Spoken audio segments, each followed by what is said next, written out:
Good day everyone, we are Group 3. Today we will discuss construct validity. Definition of construct validity.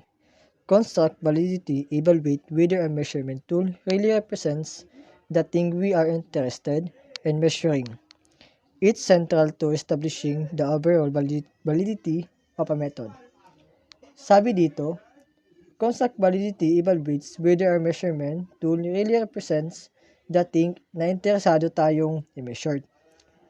Like for example, sa research, kung ang isang researcher ay bubuo ng isang bagong survey upang suriin ang mga antas ng agresyon ng mga respondent, ang construct validity ng instrumento ay ang lawak kung saan aktwal nitong tinatasa ang agresyon kumpara sa pagiging assertiveness, social dominance, at iba pa.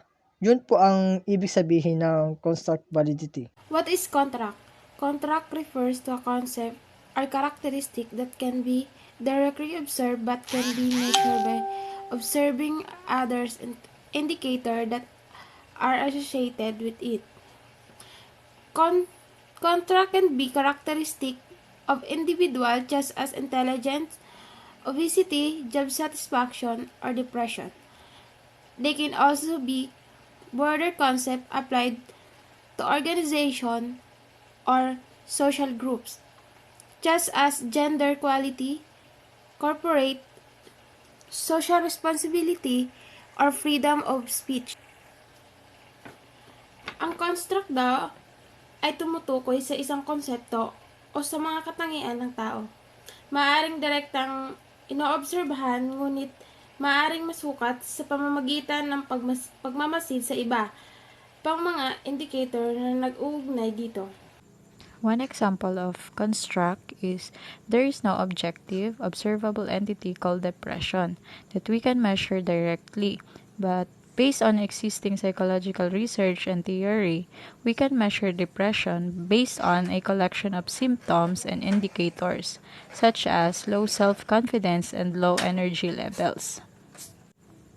Ibig sabihin daw po na ang depression daw ay hindi natin masusukat ng direkta, pero based daw po sa psychological research and theory, masusukat daw po ito base doon sa collection of symptoms and indicators tulad ng mababang kumpiyansa sa sarili at mababang antas ng enerhiya. Construct validity. There are two broad territories. First, the land of theory, and the second, the land of observation. The land of theory is what goes on inside your mind. Attempt to explain or articulate this to others. It is all of the ideas, theories, hunches, and hypotheses that you have about the world. You will find your idea of the program or treatment as it should be. You will find the idea or construct of the outcomes or measures that you believe you are trying to affect. Theory, it means what you think, by cause construct to effect construct.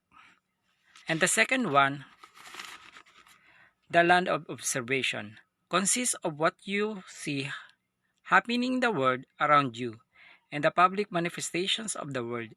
You will find your actual program or treatment in your actual measures or observational procedures.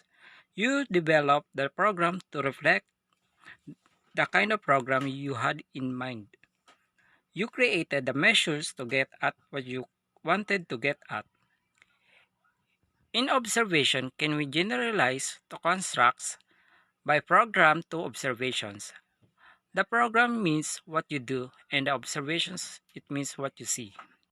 What is construct validity? Construct validity is about ensuring that the methods of measurement matches the construct you want to measure. If you develop a questionnaire to diagnose depression, you need to know, does the questionnaire really measure the construct of depression, or is it actually measuring the respondent's mood, self-esteem, or some other construct? To achieve construct validity, you have to ensure that your indicators and measurements are carefully developed based on relevant existing knowledge. The questionnaire must include only relevant questions that measure known indicators of depression. In other words, construct validity does the test measure the concept that is intended to measure. The other types of validity described below can all be considered as form of evidence for contract validity.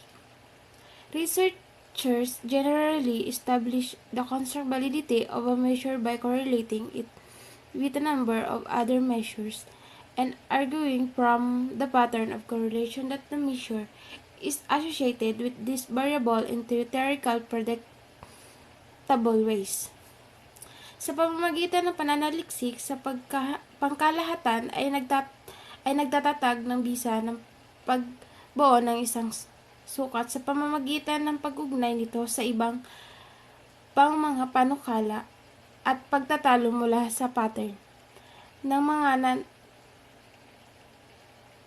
nauugnay na ang sukat ay nauugnay sa mga variable na ito sa teoryang predictable na may mga pamaraan.